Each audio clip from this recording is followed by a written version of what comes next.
If you want to find success, watch your children. Now that I've got your attention, you know, Tailored Trainers is all about the youth and family all the way up to the adults, right? And but primarily at this moment is focused on youth. But there's an important thing here is that at a young age, we find that our kids are so resilient. And at some point they kind of lose that. But that's why it's important for us to watch those children. As we watch the children, we can gain some valuable lessons. I want to share a couple stories with you. You know, I remember I remember watching my son the other day, or actually at this time it's been over the last few weeks, and my son has been working on whistling. It's been incredible. At times it just needs to stop. But the watching him just learn to whistle. And it at first it just started off with just a lot of air coming out of his mouth. And then it slowly moved into a little bit of sound, and then prolonged sound, and then starting to whistle some little tunes, even when we were driving in the car earlier today. And the interesting part was watching him is that his habits were to keep moving forward, to keep trying as he focused on whistling. Did he fail at times? Yeah, lots. Like lots of moments. And even a few moments of frustration, which are perfectly normal, right? That happens for all of us. But he kept moving forward, kept trying, even if they were just small steps at a time. And I thought this was intriguing because as we grow, and even when we think about youth, and honestly, part of the reason why, one of the big reasons why we created Tailored Trainers is that somewhere along that way, right, for youth as they age up into adults,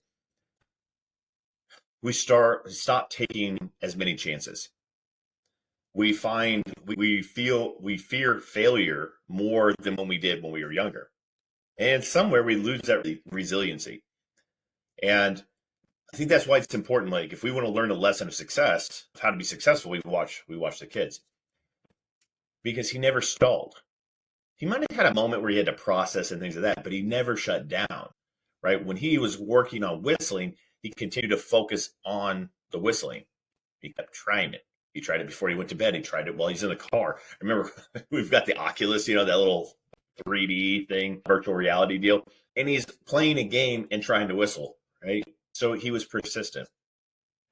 And that's the key to confidence, right? As adults, and even as children start to age and they get older and older, what we start to find is that when we run into rough patches or something that we don't understand or something that's actually making our brains or our bodies work a little, we start to shut down for one reason or another.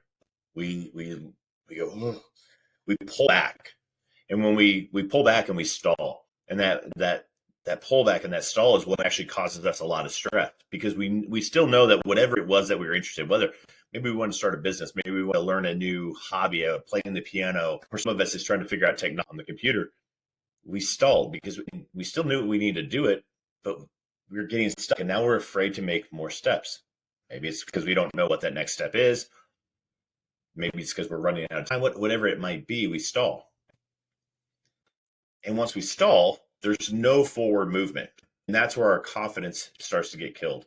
That's where any motivation we have starts to get destroyed. And that's where we need to step back and think about the example of our children, right? They kept taking small steps. Sometimes that small step was just blowing air out of his mouth, and it sounded like he was trying to blow out birthday candles, right? And we look at the example from, I mean, let's take an infant into consideration, right? An infant has to do this over and over again. First, it's learning to intentionally grab something. Then it's learning to roll over. Then it's learning to get on, hands and knees so they can crawl. Then it's being able to pull themselves up. And it's to walk. Like, time after time after time, they are persistent. Even with the smallest, like I think about watching my kids when they were learning to roll over. It was at first it was just this little thing. And did they get frustrated at times? Oh heck yeah. All of you parents can connect that. Is at times they would have this mental breakdown of, oh my gosh, I'm frustrated. But they didn't give up. And that's that lesson. That's where we can find that successful lesson from our kids. By not stalling, what began to happen is that they found confidence in movement. So the movement created confidence. That's where the growth came about. And so it made them a little less afraid to try the next thing. Right? Rolling over led to getting on all fours. All fours led to pulling ourselves up. All the way to my 8-year-old son learning to whistle or ride bikes, right? That's where that somewhere along the line sometimes slows down. Because that's one of the big purposes behind Tailored Trainers is that we find that when children are given the opportunity to keep trying, when they can keep trying new things, right? The whistling was new, riding the bike was new, learning to draw a person that's not just a stick figure, new.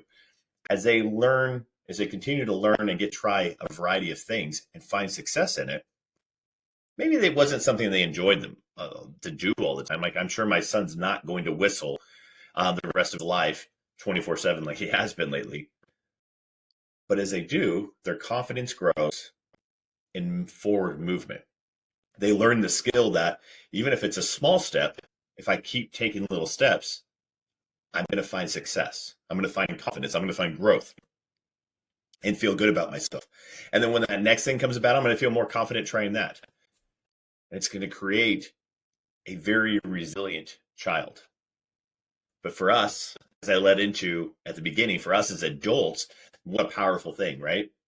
What a powerful thing that we can learn from them and then also start to implement into our lives so that we can continue to be an example for them and help them, the children, recognize that this doesn't have to stop, right? We don't have to grow out of being resilient. We don't have to grow out of forward momentum of trying new things and learning, continuing to move forward in life with ideas and hobbies and businesses and or riding a bike, right? We just got to keep doing it.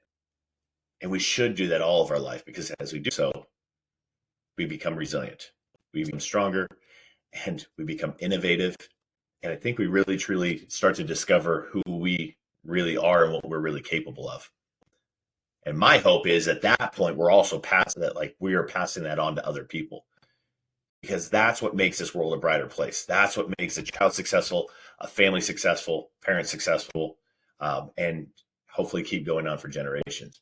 And that's from the business side of me, and I've built and sold a business and everything else. That is one of those key pieces. It doesn't matter what business it is. It doesn't matter what things go on. But if you can start instilling those values and those skill sets in the children and helping find joy in it and purpose behind it, they start to find more growth and that continues to go on for generation to generation. I don't know. That's my thought, you guys. And that's why that's one of the thought processes behind Tailored Trainers. Now, Kenzie and I both bring a different background, but with the same image of helping youth grow in a confident human beings who find a lot of joy in learning and find a lot of confidence in learning and forward movement. We want people to be dreamers. We want them to chase after life with confidence and feel confident in chasing whatever it is that they want to chase later on and pass that on to their kids, to their families, and so on. All right. So if you guys have any comments, make sure you just share them down below. Share them down below. We'd like to hear what your opinions are. And I want to hear if you've ever had a moment that you've watched your child and been inspired, that it helped make you a better person or think differently. All right. We'll see you guys on the next video.